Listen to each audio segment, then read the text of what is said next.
everyone, and welcome back to another episode of Parks and Tech. Today we are back out at the abandoned golf course here, and today we have the JJRC X9 Heron. There were some interesting comments from my first video with this guy. Some of you suggested that maybe there was some interference with some of the metal in my backyard, and also could be because of Wi-Fi interference, things like that from houses, which it could very well be. You know, and it could have also had some issues because of you know, all the metal that was around from my pole and also from the shed as well. So we're out here at the abandoned golf course. I've already gotten everything all set up. It was a lot easier to set up the second time, but we're out here to try it again. So we're going to take it up in the air and see what she's got. Hopefully this time around we'll be in better shape, but we're gonna find out. So let's go on ahead and get this puppy in the air and see what she's got. So we will go on ahead and start some recording here for a couple different things.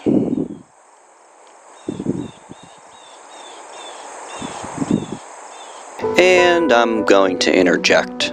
I'm doing this because basically for the next 4 or 5 minutes of this video that I'm actually going to take out, I spent fumbling around with the JJRC X9 Heron trying to get the thing to take off. It kept giving me an error message on the screen saying that you know, I was trying to take off using the app, but because I was actually connected to the transmitter itself, it would not allow me to take off from the app.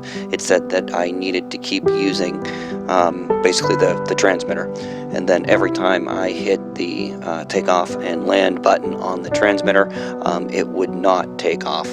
But that was my own stupidity.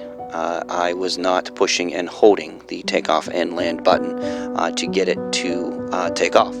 I was only clicking it once. I should have been smart enough to realize that they wouldn't make it with just an easy single click that easy to get the thing to take off. I guess, I mean, maybe they would do that at some point, I have no idea, but of course they shouldn't. So I'm very glad that JJRC did not do that. But again, all you have to do with the transmitter is click and hold that takeoff button until the props start, and the thing will take off. So there you go. I'm just gonna go on ahead and knock out about, again, 4 to 5 minutes of this video, and we are going to jump straight to when I've actually figured that out. There we go. I just had to hit the button. Didn't like the takeoff, so here we are. Let's give it a chance here to be stable.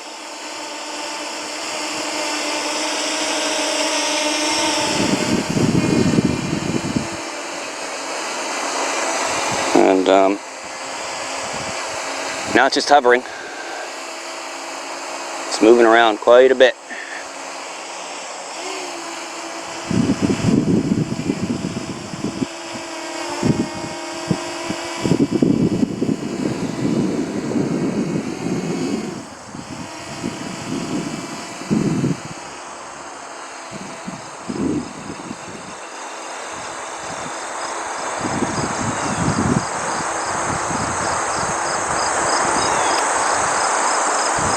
It's dropping on its own.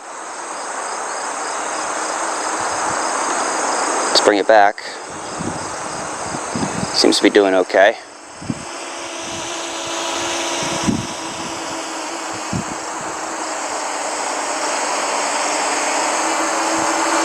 Again, let's just let it hover for a couple moments. And it's rising quite a bit on its own.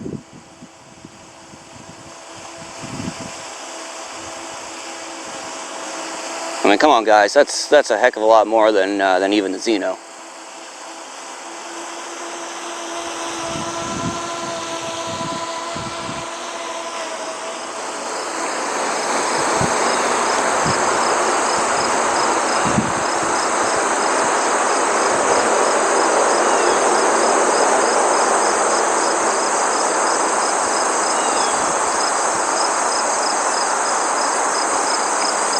not too bad.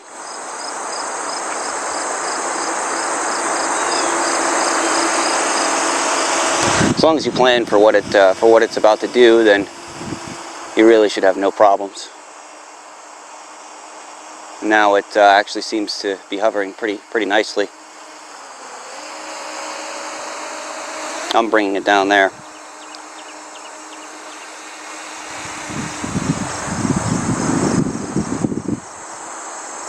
That handled very nicely. Okay, hands are off the controls. Pretty steady.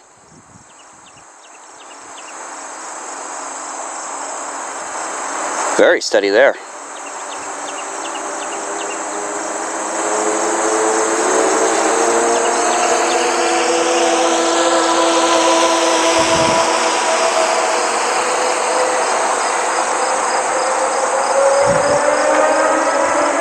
It does drop when it turns, when it yaws.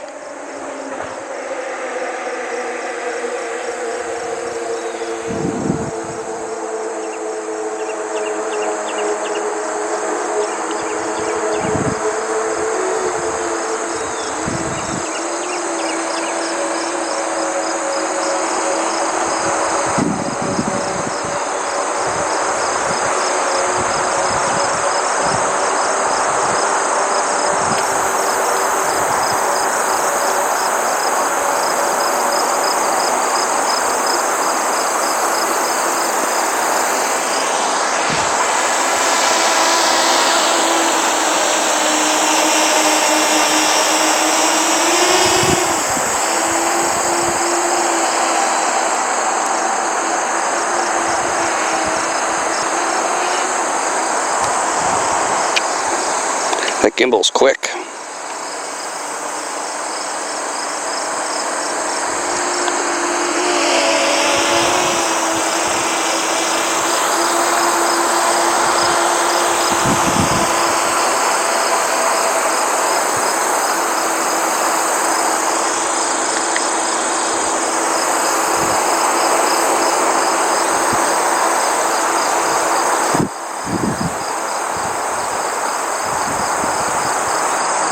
Got some decent range too. So it almost collided with that bird. Full stick forward.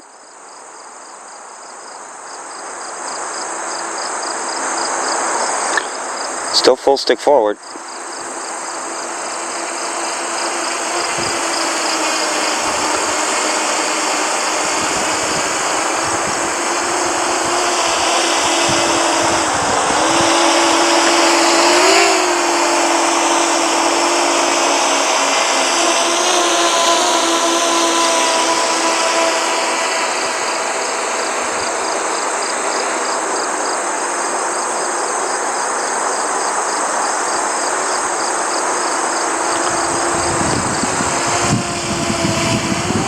Oh yeah, when you let go of that throttle, it, I don't know if you saw it there, kind of even jumped backwards. When you are going full speed and you let go of that throttle, it takes some time to put on its air brakes.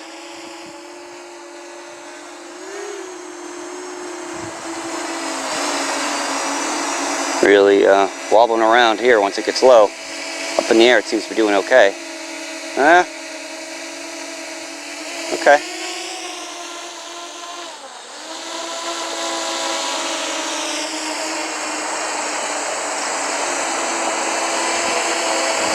Kind of moving around here on its own.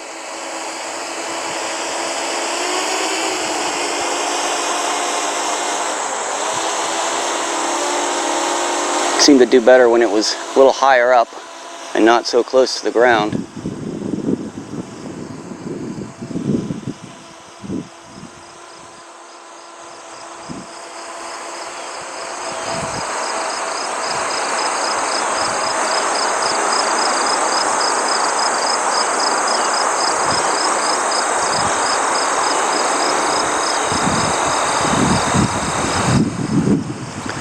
You know, guys, it just takes some practice.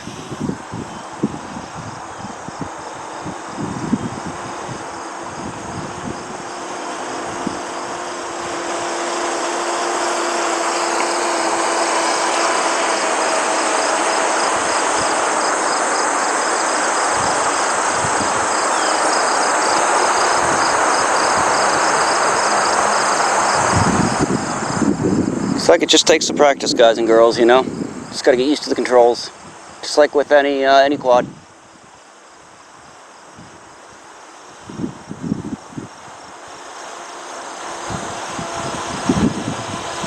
You're not really supposed to be going sideways there. You're supposed to be going forward.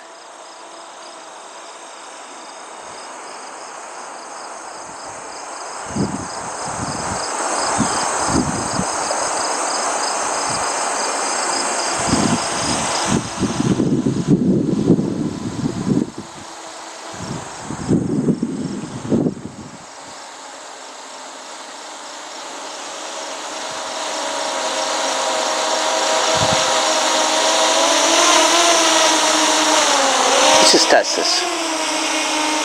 So right now it's kind of hovering over these weeds you can see here. So, and it's stable. It's, you know, moving a little bit, but that's to be expected. I mean, come on, you know, it's not a DJI product. No, that's me moving.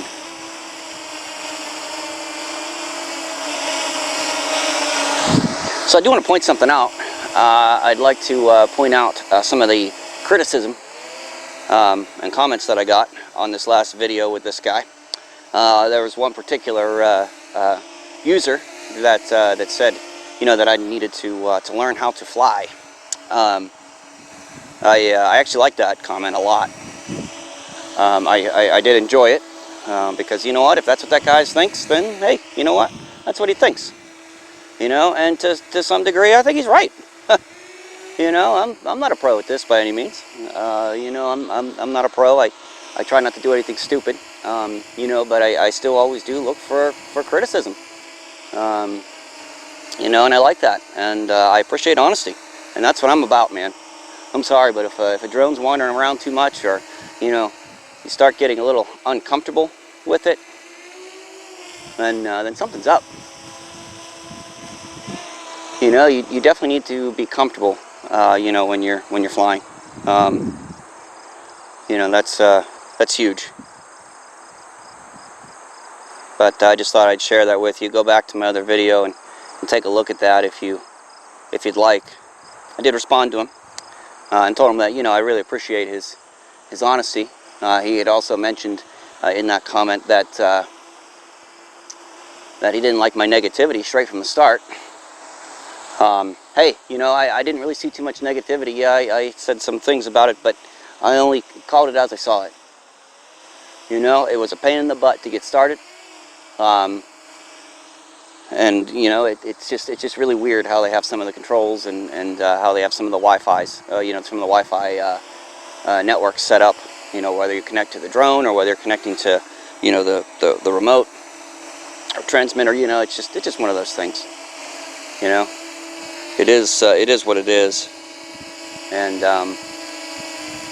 you know, it is. All in all, it's not a terrible quadcopter. I wouldn't recommend paying $200 for it. You know, I mean, if you can get it on a deal, then I would recommend it for sure. But all in all, I would not pay $200 for this thing. That's just my opinion. But you know, you can take that with a grain of salt, or you know, whatever. I don't care. It's not bad, you know, by any means. It's not terrible. It's not the worst thing in the world. It's fun to fly. You never know what you're going to get. Kind of keeps you on your toes. So we're down to about 20% battery, and I think it's already landing on its own because of that. So didn't like that I ran the battery that low. But yeah, so it has landed. Alright guys, well, you know, to sum this one up, I would recommend it, but not for the price that it's at. You know, maybe maybe that's just me, but I really truly believe that you know, there are better quads out there for $200. I mean, hell, the Xeno's down to what, $225, $250 now. So you know, you could, for a couple more bucks, you could get something that has a 4K camera, a better stabilized gimbal. But if this comes down, if you can get this for about $100, $150, I'd say go for it, man. I mean, the video's not terrible. It does fly halfway decent. You know, it's not the most stable flyer in the world, but you know what? Again, it's not. It is what it is. You know, and it's really not bad. You know, I enjoyed flying it, especially till the battery ran out there. I actually would have kept it going a little while longer if the battery hadn't died. But again, all in all, I wouldn't pay $200 for it, or anything more than that. You know, if you can get it for $100 to $150, then I would say, you know what, go for it, because it is a fun little quad to fly. So, all right, guys. Well, we'll see you in the next one. Thanks for watching.